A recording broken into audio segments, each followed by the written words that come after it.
You'll get His Majesty completely alone on one channel and the UN translator alone on the other, and you can do whatever you want with it afterwards. So here is His Majesty's address to the United Nations General Assembly. Mr. President, distinguished delegates, 27 years ago, as Emperor of Ethiopia, I mounted the rostrum in Geneva, Switzerland, to address to the League of Nations an appeal for relief from the destruction which had been unleashed against my defenseless nation by the fascist invader. I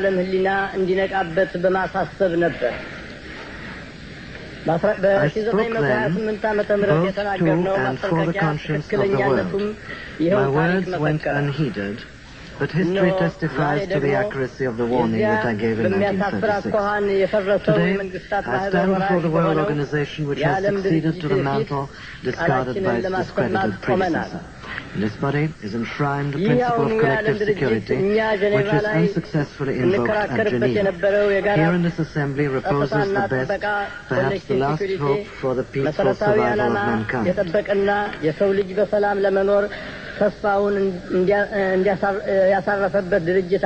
1936, I declared that it wasn't the covenant of the League that was at stake, but international morality. Undertakings, I said then, are of little worth if the will to keep them is lacking. The Charter of the United Nations expresses the noblest aspirations of man. The application of force in the settlement of disputes between states. The assurance of human rights and fundamental freedoms for all, without distinction as to race, sex, language, or religion. The safeguarding of international peace and security.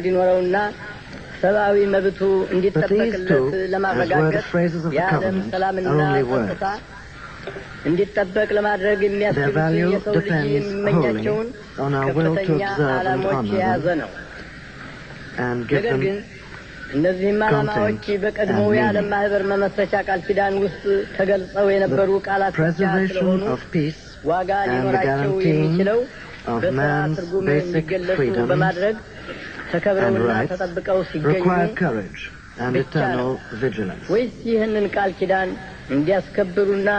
to speak and act, and, if necessary, to suffer and die for truth and justice. Eternal vigilance that the least transgression of international morality shall not go undetected and unremedied. These lessons must be learned anew by each succeeding generation. And that generation is fortunate indeed, which learns from other than its own bitter experience. This organization and each of its members bear a crushing and awesome responsibility to absorb the wisdom of history and to apply it to the problems of the present in order that future generations may be born and live and die in peace. Should we fail to achieve this goal, we shall have condemned the coming generations to inherit the tragedy of our time. በማስታወቅ መጪው ትውልድ በሰላም ለመኖር እንዲችል ለማድረግ ታላቅና ከባድ ኃላፊነት አለበት።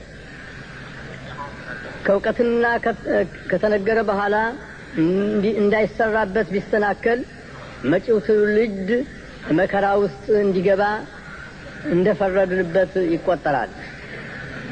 I have lived too long to cherish many illusions about the essential high-mindedness of men when brought into stark confrontation with the issue of control over their security and their property interests. Not even now, when so much is at stake, would many nations willingly entrust their destinies to other hands. Yet, this is the ultimatum presented to us.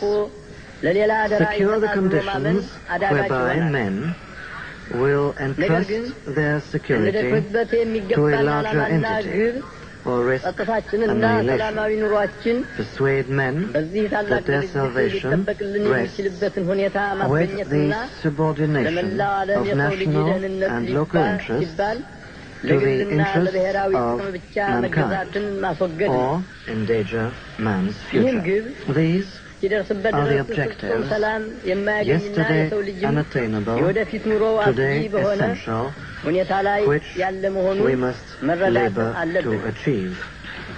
Until this is accomplished, የዓለም ጸጥታ mankind's አዋኪና future ለሰላም ጉዳይ remains መሰናክል hazardous, የሆኑትን ሁሉ and permanent አይነተኛ peace ችግሮች a matter for እዚህ ላይ speculation. ልንጠቅሳቸው እንፈቅዳለን። I would now like to mention briefly እነዚህም today two የጦር particular issues: መሳሪያዎች ቅነሳና በሰዎች መካከል disarmament የእኩልነት መብት and እንዲኖር ማድረግ the ናቸው። establishment of true በአሁኑ equality ጊዜያችን among men. ለዓለም ዋናው አስቸኳይና Disarmament አስገዳጅ has ጉዳይ become የጦር the መሳሪያዎች urgent ቅነሳ ነው። imperative of our time. የጦር I do መሳሪያዎችን not say መቀነስ this ወይም because የኒውክሌር I መሳሪያዎችን ሁሉ believe that the ማጥፋት absence of arms ወዲያውኑ ሰላምን is tantamount to የሚመሰርትና peace, በመንግስታት መካከልም የሚኖረውን because ማናቸውንም I ሀሳብ believe ልዩነትና ክርክር that ወዲያውኑ የሚያስወግድ bringing an end ይሆናል በማለት to the ሳይሆን nuclear arms race ዛሬ በሰው እጅ automatically የሚገኘው guarantees የጥፋት the ኃይል peace, የቱን ያህል እንደሆነ ሲገመት because የጦር the መሳሪያዎችን elimination ከማጥፋት of የበለጠ nuclear ለዓለም warheads ሌላ from the አስቸኳይና arsenals አስገዳይ of the ጉዳይ world አለበት ለማለት will bring in its wake that change in attitude መሳሪያ ከድንጋይ required ጊዜ for a ጀምሮ peaceful settlement of disputes ለሰው between ዘር nations. መፍትያ ሆኖ ቆይቷል። Disarmament አጣርቶም is vital today ለመሰብሰብና ለመጠበቂያ of the አስፈላጊውን immense ለማደራጀት destructive ጊዜ capacity ቢወስድም መመስረቱ men የሰውን ልጅ ሕሊና now possess. ያሳርፋል። Ever since the Stone Age, the production of arms የኒውክሌር has always been the መሳሪያዎችን source of በአየር ላይ man's own መሞከሩ destruction. እንዲታገድ የተፈረመው ውል Even though the ኢትዮጵያን achievement of general and የደገፈችው complete የጦር disarmament is መሳሪያዎችን time-consuming, ጨርሶ it is ለማስወገድ encouraging to note ወደሚያስችለው that ግብ great efforts are being በከፊል devoted እንኳ to ቢሆን attainment. My ያደርሳል country በማለት ነው። supports the nuclear test ban ፍሬ ነገሩ treaty in the ከኒውክሌር atmosphere ጦርነት as a step ጥፋት towards this goal, ማንም ሊያመልጥ even የማይችለው though መሆኑን it is በመገንዘብ only a partial step. ይህንኑን ለመፈረም The real በተስማሙት significance of the የኒውክሌር treaty ባለቤቶች is that በሆኑት it አገሮች admits of a መካከል tacit stalemate አሁን ያለው between the ሁኔታ nations which እየባሰ እንዳይሄድ initiated it, ለማድረግ እና a stalemate የተባበሩት which መንግስታት recognizes ድርጅትና the እኛም blunt, unavoidable አባሎቹ fact that none would ለዓላማችን emerge from the total የሚበጀንን አንድ ነገር destruction አስበን which እንድናደርግ would be the lot of all in a የትንፋስ nuclear war. መውጫ ጊዜ A እንኳን stalemate ሊያስገኝልን which ይችል affords us ይሆናል and the በማለት ነው። United Nations a breathing የሰው spell ልጅ in which to act. The የእኩልነት goal መብት of the ለማስገኘት equality of man የሚደረገው which ትግል we seek is the በታሪክ very ገጾች antithesis ተጽፈው of the እንደሚገኙት exploitation of one በተለይ people by another, about በአፍሪካና which the pages of በእስያ history, አህጉሮች ላይ and ባለፉት particularly ብዙ ዓመታት those ደርሶ የነበረውን ግፍ written about the African and Asian ለሚደረግ continents, ጥረት ነው። speak at such length. ባለፈው ግንቦት Last ላይ May in Addis ላይ Ababa, there በዋና was convened a ከተማችን meeting of በአዲስ heads of አበባ African states and የአፍሪካ governments. መንግስታት For 3 መሪዎች days, the ከፍ 32 ያለ nations ጉባኤ አድርገው እንደነበረ presented at that ይታወሳል። conference demonstrated to በሶስት the ቀናት world የስብሰባ ጊዜ that ውስጥ when the will and the የ32 determination መንግስታት exist, መሪዎች nations and peoples of various backgrounds can በፈጸሙት and will ተግባር work መልካም together ፈቃድና in unity ቆራጥነት to the ካለ achievement of common goals and ልዩ the ልዩ assurance of that ባህልና equality እምነት and brotherhood አስተዳደርም which we ያላቸው desire. ህዝቦችም ሆኑ መንግስታት Although our የጋራ position ጥቅም ከሚያስገኘው vis-à-vis ግብ the power blocks ለመድረስና is identified with the policy ሁላችንም of የምንመኘውን non-alignment, እኩልነትና our past ወንድማማችነት history testifies to the ለማስገኘት that we've always መቻሉን endeavored በጉልህ to cooperate አሳይተዋል። with all nations without exception. እንዲሁም የዘር ልዩነት Thus, በሚመለከት one ረገድ of the fundamental አንዱ ዘር principles ከሌላው we ዘር have agreed upon ይበልጣል at the Addis Ababa ይሻላል Summit Conference የሚባለው gives እምነት expression ዋጋ እንዲያጣ to ሆኖ our fundamental ካልተወገደ desire በአንድ to ሀገር live in ውስጥ harmony አንደኛና and ሁለተኛ ደረጃ cooperation ዜግነት with all ካልተሰረዘ On the question of racial discrimination, the Addis Ababa Conference taught to those who will learn this further lesson, that until the philosophy which holds one race superior and another inferior is finally and permanently discredited and abandoned, until there are no longer first-class and second-class citizens of any nature, until the color of a man's skin is of no more significance than the color of his eyes, that until the basic human rights are equally guaranteed to all without regard to race, that until that day the dream of lasting የምናደርገው peace ሙከራ ሁሉ and world citizenship and the rule of international morality will remain but a fleeting illusion to be pursued but never attained. And until the ignoble and unhappy regimes that hold our brothers in Angola, in Mozambique and in South Africa in subhuman bondage have been toppled and destroyed, until bigotry and prejudice, malicious and inhuman self-interest have been replaced by understanding and tolerance and goodwill, until all Africans stand up and speak as free human beings, equal in the eyes of all men, as they are in the eyes of heaven, until that day, the African continent will not know peace. We Africans will fight if necessary, and we know that we shall win as we are confident in the victory of good over evil. The basis of racial discrimination and colonialism has been economic, and it is with economic weapons that these evils have been and can be overcome. In pursuance of resolutions adopted at the Addis Ababa Summit Conference, African states have undertaken certain measures in the economic field which, if adopted by all member states of the United Nations, would soon reduce intransigence to reason. I ask today for adherence to these measures by every nation represented here, which is truly devoted to the principles enshrined in the Charter. I do not believe that Portugal and South Africa are prepared to commit economic or physical suicide. If honorable and reasonable alternatives exist, I believe that such alternatives can be found. We must act while we can, while the occasion exists, to exert those legitimate pressures available to us, lest time run out and resort be had to less happy means. The great nations of the world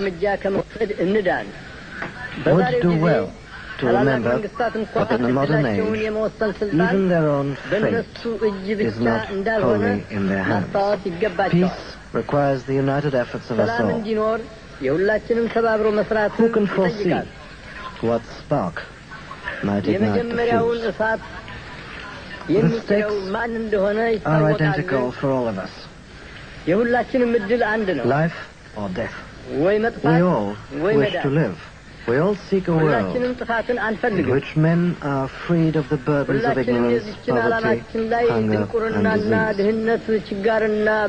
And we shall all be hard-pressed to escape the deadly rain of nuclear fallout should catastrophe overtake us. The problems which confront us today are unprecedented. They have no counterpart in human experience. Men search, peruse the pages of history for solutions, for precedents. But, alas, there are none to be found. This, then, is the ultimate challenge. Where are we to look for our survival? For answers to questions which have